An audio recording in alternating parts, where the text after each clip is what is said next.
Es interesante ver por qué la Iglesia Católica también utiliza como medio este tema de la imaginería religiosa y también tiene un fundamento histórico. Estamos hablando del Concilio de Trento, que fue un concilio muy ecuménico, donde la Iglesia Católica, para poder contrarrestar la reforma luterana que se había dado, estamos hablando del siglo XVI, la Iglesia Católica empieza a proponer e incentivar a los distintos artistas para que utilicen la imaginería religiosa, este arte de la escultura, como antes les había comentado, para poder instruir en forma de catequesis a los fieles de ese momento en las distintas localidades europeas. Vamos a ver un poco el comienzo de los pesebres, esta actividad que nosotros una vez al año, los 8 de diciembre, en rasgos generales se suelen armar los pesebres. Vamos a ver que tienen un fundamento histórico, hay algo que nosotros podemos arrancar en un determinado momento para ver cómo fue evolucionando a lo largo de los siglos. Los pesebres también se los conocen como belenes, nacimientos. Acá en América Latina se los conoce también como pasitos. Y por supuesto, como yo les decía, históricamente tienen un origen.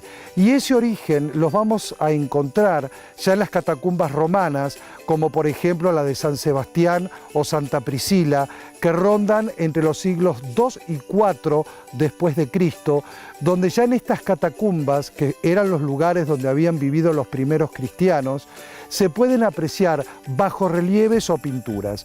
Principalmente la catacumba de San Sebastián, que fue descubierta en el año 1877. Ahí ya hay una gran representación a nivel del nacimiento de Cristo. Hay algo también interesante, ¿no?, que es cuándo surge el pesebre por primera vez. Y ahí ya nos tenemos que remontar al año 1223 con un personaje netamente ecuménico. Si bien la Iglesia Católica lo tiene como un gran santo, le ha dado el título también de protector de la ecología y la naturaleza. Otras religiones, como por ejemplo la luterana y la anglicana, también siguen las enseñanzas de este gran santo. Y me estoy refiriendo a San Francisco de Asís, este personaje de la historia que es el que marca por primera vez el origen del nacimiento en Italia. Y que a partir de ahí empieza después a desparramarse por toda Europa, por toda América, pasando a los 5 continentes. Con respecto a San Francisco de Asís, sería lindo hacer una muy breve reseña acerca de su vida porque realmente es interesante y, como les decía, muy ecuménico. Piensen que ya estamos hablando del siglo XIII, San Francisco de Asís ya había hecho un diálogo con musulmanes, con los judíos, que realmente también le valió el título de santo ecuménico. La historia de él, bueno, se remonta a la ciudad de Asís, que se encuentra ubicada al norte de Roma. San Francisco nace de una familia muy rica, la familia Bernardone. Su padre, Pedro, era un gran terrateniente y se dedicaba a todo lo que era comercio de telas. Y San Francisco de Asís, a los 23 años, leyendo un pasaje del Evangelio de Lucas, lee algo que le llamó mucho la atención y que decía: tenemos que poseer pocas cosas y el bien se lo tenemos que hacer a todas las personas. Eso recala muy hondo en el corazón de Francisco y es ahí cuando comienza todo su proceso de conversión, ese proceso que lo lleva a desprenderse de todo lo material, al punto tal que hay muchas anécdotas que están registradas en la biografía de San Francisco de Asís, que ya nos están marcando el tipo de persona y el tipo de madera con el que estaba hecho San Francisco de Asís. Algunas anécdotas graciosas que después terminan en una tragicomedia es que él entra al taller de su padre y le empieza a vender todas las telas que tenía para con ese dinero dárselo a los pobres y más específicamente a un sacerdote que estaba restaurando una iglesia que en la actualidad se conserva, que es la iglesia de San Damiano, que era uno de los proyectos que tenía San Francisco de Asís. Restaurar esta iglesia destruida, conjuntamente con otra iglesia que se llama de Santa María de los Ángeles, o también conocida como la Porciúncula, que se encuentra en la misma ciudad de Asís, pero en la zona baja de esa ciudad.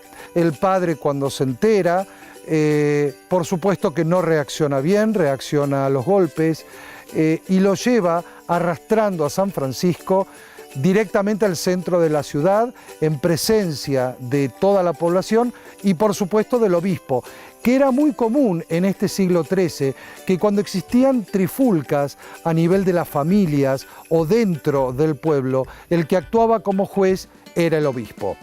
Entonces el obispo, cuando está cara a cara frente a San Francisco y el padre le empieza a comentar lo que San Francisco había hecho, y el obispo del lugar, por supuesto que lo reprime a nivel público y le hace ver a San Francisco que realmente lo que había hecho no estaba bien. Pero San Francisco seguía convencido de que eso era lo correcto, era lo que tenía que hacer, porque su vida ya había hecho un giro muy grande con esos 23 años que en ese momento tenía. Entonces, ¿qué pasa? San Francisco, para demostrar que realmente era lo que él quería hacer, se desnuda en público, que eso realmente causó un gran revuelo en todos los pobladores que estaban reunidos en la plaza central de Asís. El obispo lo cubre con su capa y ve pasar a un labriego que estaba en ese momento presenciando todo este juicio y le pide que por favor le entregue la túnica para poder cubrir a San Francisco. Así se hace, este labriego se saca la túnica, se la ponen a San Francisco.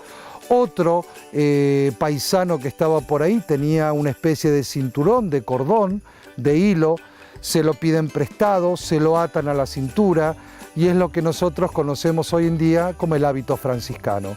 Lo que había hecho San Francisco en ese momento fue, con ese piso de mucha tiza característico de la ciudad de Asís, se marca los dedos y se traza una cruz a nivel del pecho. Por supuesto que a medida que fueron evolucionando los frailes franciscanos, se fueron dividiendo en varias ramas y cada una de esas ramas le fue aportando algún detalle en particular o un color en particular, desde la gama de los marrones, los blancos, los colores grisáceos, con capucha, sin capucha, pero ese es en sí el origen del hábito franciscano. Lo interesante también de esto, más allá de la biografía de San Francisco, es qué fuerza que ha tenido, ¿no?, este personaje dentro de la Iglesia Católica, que ha contagiado a otros, por eso es el santo del ecumenismo, que ha contagiado a otros de religión luterana, de religión anglicana, inclusive personas agnósticas o ateas que realmente reconocen a él un hombre virtuoso y un hombre coherente con su pensar, su decir y su hacer.